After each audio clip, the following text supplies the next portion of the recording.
তো দেখো বন্ধু, সম্প্রতি ঝাড়খণ্ড সরকার তাদের কিন্তু যে 9 থেকে 12 অর্থাৎ সেকেন্ডারি স্কুলের আচার্য নিয়োগের গ্যাজেট পাবলিশ করেছে। আপনারা দেখেছেন ভিডিওটি, আমি একটা ভিডিও দিয়ে আপনাদের জানিয়েছিলাম যে সম্প্রতি ঝাড়খণ্ড সরকার শিক্ষক নিয়োগের গ্যাজেট পাবলিশ করেছে। তো এ বিষয় সম্পর্কে অনেক কিছু প্রশ্ন আপনাদের সামনে এসেছে। কেউ হয়তো সাবজেক্ট কোন কোন রয়েছে সেটা জানতে চেয়েছেন, কেউ সিলেবাস জানতে চেয়েছেন, কেউ পরীক্ষা পদ্ধতি জানতে চেয়েছেন, কেউ এজ লিমিট জানতে চেয়েছেন। আজকে আমি সমস্ত প্রশ্নের উত্তর ধাপে ধাপে আপনাদের সাথে আলোচনা করব। আশা করি আপনাদের পুরো বিষয়টা ক্লিয়ার হয়ে যাবে এবং ভিডিওটি না টেনে অবশ্যই শেষ পর্যন্ত দেখার চেষ্টা করুন। একটু ধৈর্য ধরে, হয়তো 5 থেকে 7 মিনিটের ভিডিও হবে, কিন্তু পুরো বিষয়টা ক্লিয়ার হয়ে যাবে এই পরীক্ষা সম্পর্কিত। তো প্রথম দেখুন এখানে কি কি সাবজেক্ট রয়েছে।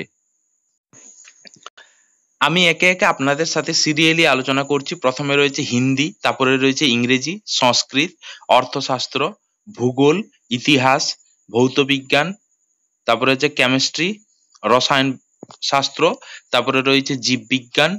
ওকে, তারপরে রয়েছে অ্যাপ্লাইড ইংলিশ, তারপরে রয়েছে গণিত, তারপরে হচ্ছে বাণিজ্য, তারপরে রয়েছে রাজনীতি, তারপরে রয়েছে সোসিওলজি অর্থাৎ সমাজশাস্ত্র, তারপরে রয়েছে মানে যে মনোবিজ্ঞান অর্থাৎ সাইকোলজি, তারপরে রয়েছে মানব শাস্ত্র অর্থাৎ অ্যানথ্রোপোলজি, তারপরে রয়েছে দর্শন শাস্ত্র অর্থাৎ ফিলোসফি, তারপরে রয়েছে গৃহবিজ্ঞান।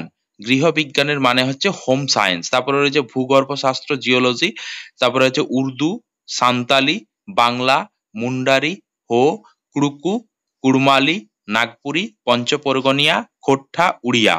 এরপরে যারা দেখুন এখানে যে স্পেশাল এডুকেটর হবেন তাদের জন্য রয়েছে এখানে তাদের শিক্ষাগত যোগ্যতা দেয়া রয়েছে, স্পেশাল এডুকেটরের ভ্যাকেন্সি থাকবে। তারপরে যারা কম্পিউটারের জন্য অ্যাপ্লাই করবেন তাদের এটা এখানে দেখুন মানে হচ্ছে আর্টিফিশিয়াল ইন্টেলিজেন্স রয়েছে, সাইবার সিকিউরিটি রয়েছে এবং কম্পিউটার সায়েন্স। এই তিনটে টিচারের জন্য এই এলিজিবিলিটি লাগবে। এটা হচ্ছে আপনাদের সিলেবাসের লিস্ট। এরপরে দেখুন কোন কোন জিনিসগুলো বাদ গেছে। ওয়ার্ক এডুকেশন, ফিজিক্যাল এডুকেশন, আরবি। ওকে, তো এরা কি করবেন আমি তাদেরও উত্তর দিয়ে দেবো যে কিভাবে আপনারা মানে জানতে পারবেন যে আপনাদের সাবজেক্টটা কেন বাদ গেছে। ঠিক আছে, তো দেখুন এরপরে আমি কমেন্টের উত্তর আপনাদের সাথে ধীরে ধীরে আলোচনা করছি। তো তার আগে বলছি,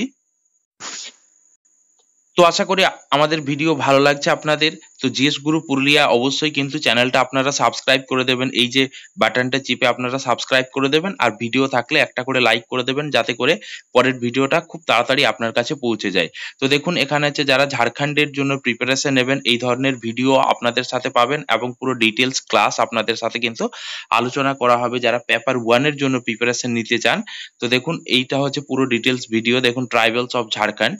তো দেখুন এরপরে আমি কমেন্টের উত্তর ধরে ধরে আপনাদের সাথে আলোচনা করব। তো এখানে কমেন্ট করেছে মেঘনা, খুব সুন্দর কমেন্ট করেছে যে আদার স্টেট অ্যালাউ করবে কিনা সেটাই দেখার। তো দেখুন এখানে যে একমাত্র জম্মু কাশ্মীরেই যেটা ছিল যে জম্মু কাশ্মীরের স্টেটের ছেলে মেয়ে শুধুমাত্র জম্মু কাশ্মীরেই চাকরি পাবে, অর্থাৎ তাদের স্টেটে অন্য কোনো রাজ্যের চাকরি পাবে না, যেটা সম্পূর্ণ চলে গেছে। অর্থাৎ আমাদের 370 নাম্বার ধারা বাতিল হয়েছে। ভারতবর্ষের এমন কোনো রাজ্য এরকম আইন করতে পারে না। হয়তো তারা কিছু মানে যে রিকোয়ারমেন্টস আপনাদের কাছ থেকে চাইবে। তো এখানে আদার স্টেট অবশ্যই এলিজিবল। ঠিক আছে, তাহলে আদার স্টেট অর্থাৎ পশ্চিমবঙ্গ বা বিহার বা উত্তরপ্রদেশ বা উড়িষ্যার যে কোনো ক্যান্ডিডেট কিন্তু ঝাড়খণ্ডে এসে ফর্ম ফিল আপ করতে পারবে। তারা কিন্তু একটা জিনিস হবে, এখানে আপনি যে আপনার রাজ্যে যে ক্যাটাগরির মধ্যে আপনি পড়েন অর্থাৎ এসসি এসটি ওবিসি বা পিএইচ, আপনি কিন্তু ওই রাজ্যে গিয়ে আপনি আপনার এই রাজ্যের সেই ক্যাটাগরি বেনিফিটটি পাবেন না। অর্থাৎ আপনি সেখানে গিয়ে জেনারেল হিসাবে ফাইট করবেন। জেনারেলের যদি 20টা সিট থাকে তাহলে আপনি 20টা সিটের জন্যই ফাইট করবেন। ওকে, পরের দেখো প্রশ্ন করেছেন, দেখুন পরের প্রশ্ন করেছেন এখানে যে বিএড 2023-25 সেশন বসতে পারবে কিনা, এটা করেছে রানা বিশ্বাস, এই কমেন্টটি করেছে। তো দেখুন আপনাকে বলে রাখি যে বা যারা রানিং বিএড রয়েছেন যে 23-25 যেহেতু আপনাদের যদি ফাইনাল ইয়ার এক্সাম হয়ে থাকে তাহলে আপনারা কিন্তু এলিজিবল। কেন এলিজিবল, কিভাবে এলিজিবল হবেন, কারণ ঝাড়খণ্ড কিন্তু যাদের মানে যে ডিগ্রি কমপ্লিট রয়েছে তাদেরকেই অ্যালাউ করে। ওকে, তা আমরা বিগত পরীক্ষার ক্ষেত্রে দেখেছি সেই ব্যাপারটা। তাহলে এক্ষেত্রে আপনি কি করবেন, আপনি ফাইনাল ইয়ারের পরীক্ষা দিয়েছেন মানে এপিয়ারিং ক্যান্ডিডেট। এপিয়ারিং ক্যান্ডিডেট হচ্ছে ফাইনাল ইয়ারের পরীক্ষা দিয়ে রেজাল্টের জন্য অপেক্ষা করছেন। তাহলে আপনাকে কি করতে হবে? আপনার ফাইনাল ইয়ার পরীক্ষা হয়ে গেছে, আপনি কলেজে গিয়ে একটা অ্যাকনলেজমেন্ট সার্টিফিকেট নেবেন যে আমি ফাইনাল ইয়ারের পরীক্ষা দিয়েছি, আমার সেশন এই, সেটা গিয়ে আপনাকে ওয়েবসাইটে গিয়ে আপলোড করতে হবে। তো এটা ঝাড়খণ্ড টেটের ক্ষেত্রে এই জিনিসটা হয়েছিল। যদি ফার্দার নতুন কোনো বের হয় তাহলে আপনাদেরকে জানিয়ে দেওয়া হবে। তো যারা ফাইনাল ইয়ারের এক্সাম দিয়ে অপেক্ষা করছেন রেজাল্টের জন্য, আপনারা কিন্তু এলিজিবল। আর হ্যাঁ, আপনারা কমেন্ট করবেন, আমি প্রতিটি কমেন্টের উত্তর হয়তো একটু সময় লাগবে, কিন্তু ধরে ধরে আপনাদের প্রতিটি কমেন্টের উত্তর দিই। এখানে দেখুন, ইনিও ভালো প্রশ্ন করেছেন জাস্ট ফর ফান, যে টিজিটি ভ্যাকেন্সি নাই, পিজিটি কোয়ালিফিকেশন মানে যে দেখাচ্ছে। তো তাহলে পিজিটি আর টিজিটির ব্যাপারটা আপনাদেরকে বলে রাখি যে 2016 সালে যখন নোটিফিকেশন বেরিয়েছিল তখন সেটা ছিল টিজিটি, কিন্তু 2000 মানে যে কোভিড এর পরে অর্থাৎ 2022-23 একটা ভ্যাকেন্সি বেরিয়েছিল, সেটা হচ্ছে পিজিটি অর্থাৎ পোস্ট গ্রাজুয়েট টিচার। অর্থাৎ এতদিন ঝাড়খণ্ডে টিজিটি পিজিটি আলাদা করে ভ্যাকেন্সি বের হতো, কিন্তু এরপরে এই দুটোকে মার্জ করে দেওয়া হয়েছে, অর্থাৎ টিজিটি পিজিটি বলে ঝাড়খণ্ডে কিছু থাকছে না, ওই জন্য আপনি টিজিটির ভ্যাকেন্সি দেখতে পাচ্ছেন না। তাহলে টিজিটি পিজিটি বলে কিছু নেই এখন, কিন্তু এবারে যেটা হয়ে গেছে সেটা হচ্ছে সেকেন্ডারি 9 to 12। অর্থাৎ আপনি কিন্তু মানে এই ভাবে যদি নিযুক্ত হন, অর্থাৎ 9 to 12 সেকেন্ডারির ক্ষেত্রে আপনি কিন্তু 9 এরও ক্লাস নিতে পারবেন, আপনি কিন্তু 12 এরও ক্লাস নিতে পারবেন, আপনার সেই অথরিটিতে থাকছে। কারণ এখানে টিজিটি পিজিটি বলে কিছু থাকছে না। ওকে, পরের দেখুন কোশ্চেন,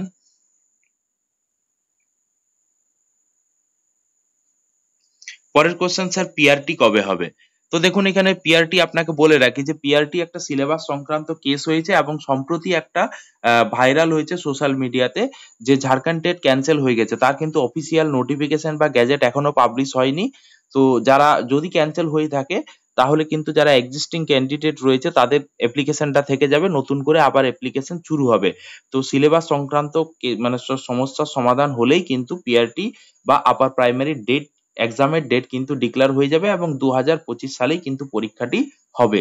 ওকে, তাহলে আপনি যদি প্রস্তুতি নিতে থাকেন অবশ্যই প্রস্তুতি মানে যে আরো শুরু করে দেন, বা যদি আমাদের সাথে প্রস্তুতি করতে চান অবশ্যই কিন্তু আমাদের মানে যে নাম্বার দেওয়া রয়েছে সেখানে যোগাযোগ করবেন। এরপর দেখুন, আমি বললাম যে আরবি বা ফিজিক্যাল এডুকেশন বা ওয়ার্ক এডুকেশন, হ্যাঁ, বা নিউট্রিশন, এই সাবজেক্ট গুলো কিন্তু নেই, যেটা কিন্তু আগের বারে 2016 সালে ছিল। তাহলে আপনার যদি কোনো কোয়ারি থাকে আপনি কিন্তু ডিপার্টমেন্ট অফ এডুকেশন মানে school education and literacy government of Jharkhand, এটা কি গুগলে সার্চ করবেন, এখানে কন্টাক্ট আসে যাবেন, এখানে নাম, email ID, mobile number, subject অর্থাৎ কি বিষয়ে আপনি জানতে চান, ফিডব্যাক, মিনিমাম 250টা ক্যারেক্টারের মধ্যে আপনি কিন্তু লিখবেন এবং সাবমিট করে দেবেন। অবশ্যই তারা আপনাকে কিন্তু উত্তর দেবে। অর্থাৎ আপনি বলতে পারেন যে আমাদের সাবজেক্ট গুলো কেন নেই। ওকে, ঠিক আছে। পরের প্রশ্ন যিনি করেছেন, যে গ্রাজুয়েট প্লাস বিএড থাকলে অ্যাপ্লাই করতে পারবেন? তো দেখুন, এখানে আপনাকে বলে রাখি যে এখানে কিন্তু যেহেতু টিজিটি পিজিটি বলে কিছু থাকছে না, তাই কি করা হয়েছে যে টিজিটি প্লাস পিজিটি এই দুটোকে একসাথে মার্জ করে দেওয়া হয়েছে। সুতরাং তার এলিজিবিলিটি হচ্ছে কিন্তু 50% প্লাস মানে যে বিএড মানে যে এমএ। তাহলে এমএ বা এমএসসি তে বা এমকম এ আপনি 50% পাবেন। ঠিক আছে, তাহলে এখানে যে 50% এমএ বা এমএসসি তে 50% প্লাস বিএড, যেহেতু টিজিটি পিজিটি কে একসাথে করে দেওয়া হয়েছে, অর্থাৎ যারা মানে যে গ্রাজুয়েশন কমপ্লিট করেছেন এবং বিএড করেছেন তারা কিন্তু এই ভ্যাকেন্সির জন্য এলিজিবল নয়।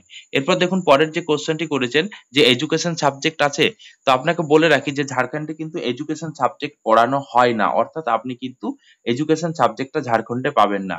নিউট্রিশন সাবজেক্ট অর্থাৎ মানে যে নিউট্রিশন সাবজেক্ট, সেই সাবজেক্টটা কিন্তু নেই ঝাড়খণ্ডে। অর্থাৎ এই যে লিস্ট দেওয়া রয়েছে, এই গ্যাজেটে যে সব সাবজেক্টের লিস্ট দেওয়া রয়েছে তার মধ্যে কিন্তু নিউট্রিশন সাবজেক্টটা নেই। পরের দেখুন, এখানে অনেকেই সিলেবাস বিষয় সম্পর্কে কমেন্ট করেছেন, যে অনেকেই দেখুন এখানে হচ্ছে সিলেবাস বিষয় সম্পর্কে কমেন্ট করেছেন। তো আপনাদেরকে বলে রাখি যে সিলেবাস এখানে যেহেতু দুটো পর্যায়ে পরীক্ষা, একটা হচ্ছে প্রিলিমিনারি, একটা হচ্ছে মেন্স। ওকে, তো প্রিলিমিনারিটা হচ্ছে আপনাদের কিন্তু মানে কোয়ালিফাইং ইন নেচার। তো এর আগে 200 নাম্বারের কিন্তু একটা প্রিলিমিনারি হয়েছে, 300 নাম্বারের সাবজেক্ট হয়েছে। এটা কিন্তু সেম থাকছেই, কিন্তু এখানে মানে একটা চেঞ্জ হয়েছে, যেটা হচ্ছে দেখুন যে 2016 সালে যখন নোটিফিকেশন হয়ে 2017 সালে এক্সাম হয়েছিল, সেখানে কিন্তু যে 200 নম্বরের যে পরীক্ষাটা 200 নম্বরের দুটো পার্ট ছিল, আমি বলেছিলাম যে 200 নম্বরের দুটো পার্ট, এখানে আছে 100 প্লাস 100। তো 2016 সালে এই 100টা শুধুমাত্র হিন্দির ওপরেই ছিল। তো দেখুন এখানে যে এরপরে যেটা ভাগ করা হয়েছে সেটা কিন্তু হিন্দি প্লাস ইংরেজি 50-50-100। ওকে, তাহলে 200টা কোশ্চেনের মধ্যে আপনাকে 66টা কোশ্চেন ঠিক করতে হবে। এরপর দেখুন এখানে তাহলে এটা হচ্ছে হিন্দি, হিন্দি ব্যাকরণের এবং হিন্দি অনুচ্ছেদ, এই দুটোর উপর বেস করেই কিন্তু 100 নাম্বার ছিল, সেটা বর্তমানে হয়েছে হিন্দি প্লাস ইংরেজি। ঠিক আছে, এরপর তো সামান্য জ্ঞান পর আধারিত প্রশ্ন। আগের বারে বলে রাখি যে ঝাড়খণ্ড নলেজ থেকে প্রায় 25টি কোশ্চেন 2016 সালে পড়েছিল। ঠিক আছে, তো দেখুন এখানে 100টা প্রশ্ন থাকবে, কোন কোন বিষয়ের উপর থাকবে এখানে কিন্তু দেওয়াই রয়েছে, যে বিভিন্ন ভাষाभाषी पुरस्कार, पुस्तक, लिपि, राजधानी, मुद्रा, खेल खिलाड़ी, महत्वपूर्ण घटनाएं, स्वतंत्रता आंदोलन, भारतीय कृषि, प्राकृतिक संसाधनों, ठीक है, प्रमुख विशेषताएं, पर्यावरण, भूगोल, संस्कृति, इतिहास, आर्थिक মানে যে परिदृश्य, ठीक है, भारत का संविधान एवं राज्य व्यवस्था, देश के राजनीतिक प्रणाली, पंचायत राज, सामुदायिक विकास एवं पंचवर्षीय योजना, এগুলোর ওপর। অর্থাৎ আপনাদের যে কম্পিটিটিভ এক্সামের যে সিলেবাস সেই সিলেবাসে থাকে।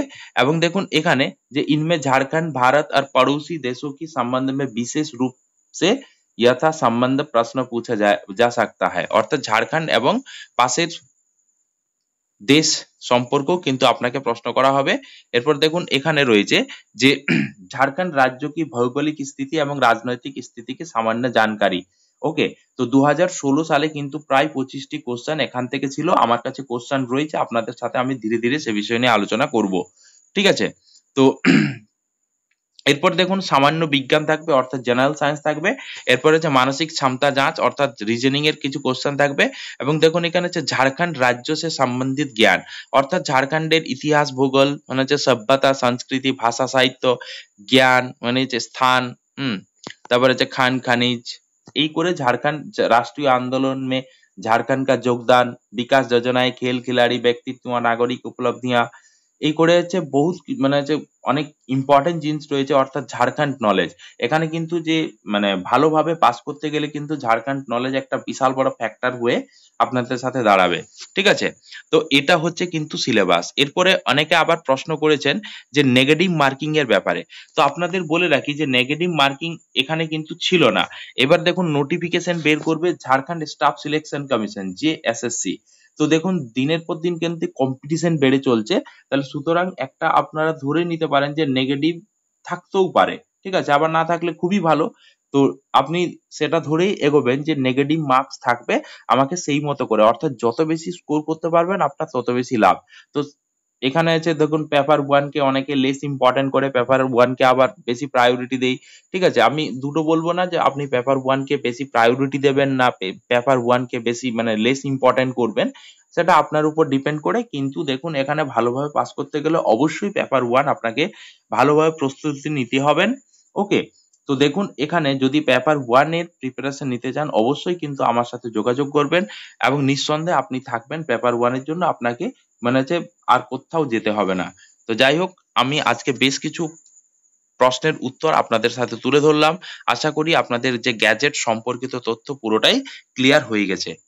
ঠিক আছে, এরপরে দেখুন আরেকটা জিনিস আপনাদের সাথে আলোচনা করছি, যেটা হচ্ছে যে এখানে এই গেজেটে প্রয়োগশালা মানে হচ্ছে কর্মচারী ও নিয়োগের গল্প বলা হয়েছে। অর্থাৎ যারা গ্রাজুয়েশন করেছেন এবং বিএড করেছেন এবং সায়েন্স অর্থাৎ সায়েন্স গ্রাজুয়েট যারা শুধুমাত্র মানে যে এমএসসি করেননি বিএড করেছেন, তারাও কিন্তু এই যে সিলেবাস রয়েছে এই সিলেবাসের উপর বেস করে তারাও কিন্তু যারা ল্যাব অ্যাটেন্ডেন্ট হবেন তারাও কিন্তু এখানে পরীক্ষা দিতে পারবেন।